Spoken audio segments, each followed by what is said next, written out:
deepening European integration requires that Europeans actually know each other. The dream and the motto of the European unity in diversity can be fulfilled if there is real coexistence among its nations and not only nations living side by side.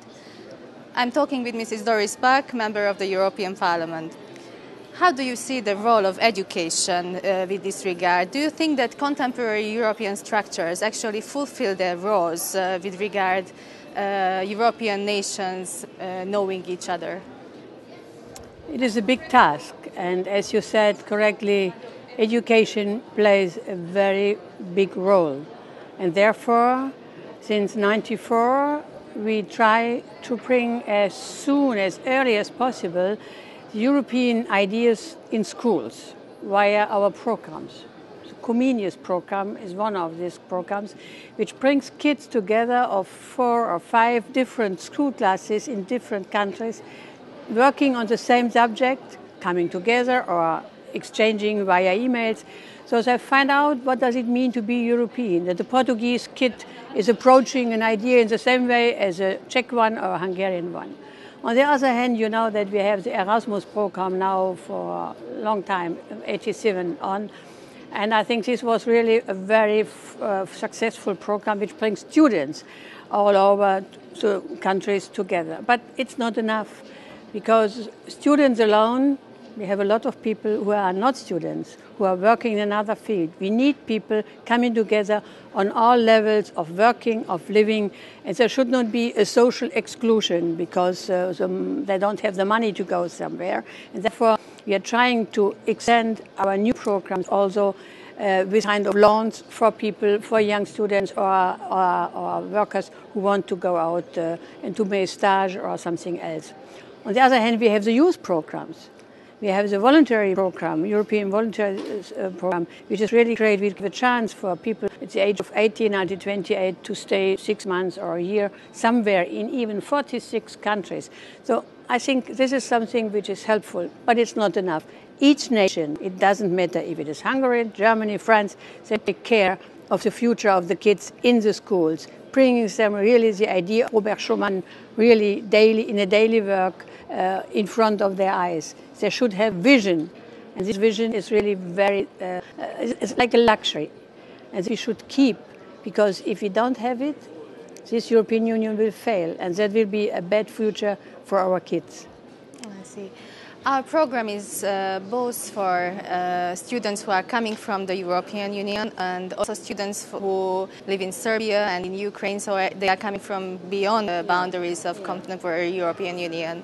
You have been dealing with Western Balkans for quite some time, and how do you see the path of this region towards the European Union, and how do you see the connectedness of the people of this region to the European idea?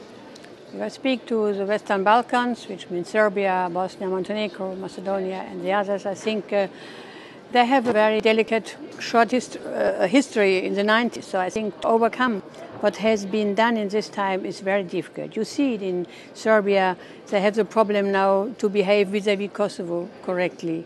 They do not want to recognize it. You cannot go back in history. You should live with reality. And the kids living now in Kosovo and in Serbia, they should not only look on a nationalistic way on their daily life.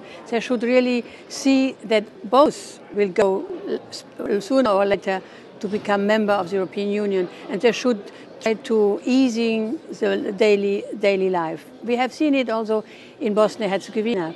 It is very difficult for them to live together, to reconcile after this long time of war or difficulties in the 90s.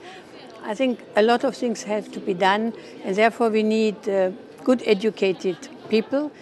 They are not thinking only in a nationalistic manner, but open-minded, and therefore they should cross the borders, see each other, speak to each other. Everybody has its own history, but if I know how my neighbor is looking on the same history, I can understand why there is not balanced vision. So I think this is something which can be done by students crossing the borders and by all young people who cross the border in one way or another.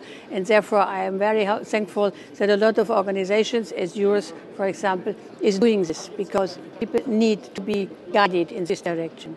You referred to the founding father, one of the founding fathers of the European Union, to Robert Schuman. Robert Schuman said that democracy is very much connected with Christianity.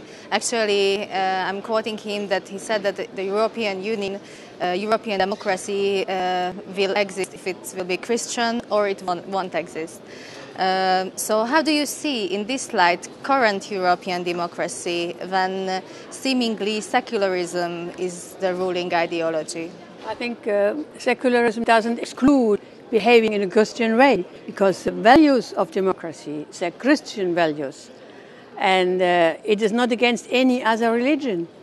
I think if Islamic people are following the rules, which are democratic rules, which are in the same way also Christian rules, we should not mention them as Christian. We should say they're democratic rules, and they have in the focus, they have the man as it is, and not as it should be, as it is, with his problems and with good things. And this, I think, our basic values in the European Union, the democratic values, okay, you can say these are Christian values, I underline it as well, but it is not necessary to underline it all the time, because we have also a lot of people who are not religiously linked. And we have people, as I said, Muslims living in our countries. If they are following the democratic rules, I think they do what they can do the best for their kids.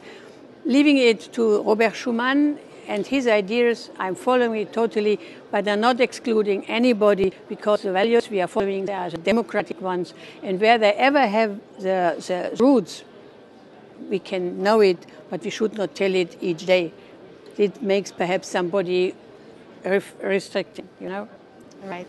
My last question would be concerning our views in the program. Yeah. If you could have a personal message as somebody who has really wide teaching experience, somebody who is in the dealing with culture, education, and for them a personal message would be most appreciated. I'm not only a politician. I was a teacher, as you said. I am a mother. I'm a grandmother. And I would tell these young people that they should really take care of their future. And their future is the European Union. Without the European Union, it can happen what happened in the 90s in the Balkans. So I think everybody, even if everybody believes we are the biggest one, we don't need our neighbors, we need each other. Because what will we be? Hungary alone or even Germany alone? Nothing. In the European Union, together with 500 million people, we are a partner in the world. We can help to improve the situation. We are listened to also in the world. This is what the young generation should know, that the fate is really backed by the European Union, and therefore they should take care of the institutions, of the policy, and they should not believe that the European Union is senseless or too costly. What is costly, we have learned in the last centuries, the wars are costly, and nobody should believe that this is excluded. We are happy that we now have this situation with problems, but the problems are small compared with the last centuries. And I'm very happy that we can give this situation to our kids and grandkids, and they should keep it carefully. Thank you very much for your time. I think our students will most appreciate it. Thank you. Thank you.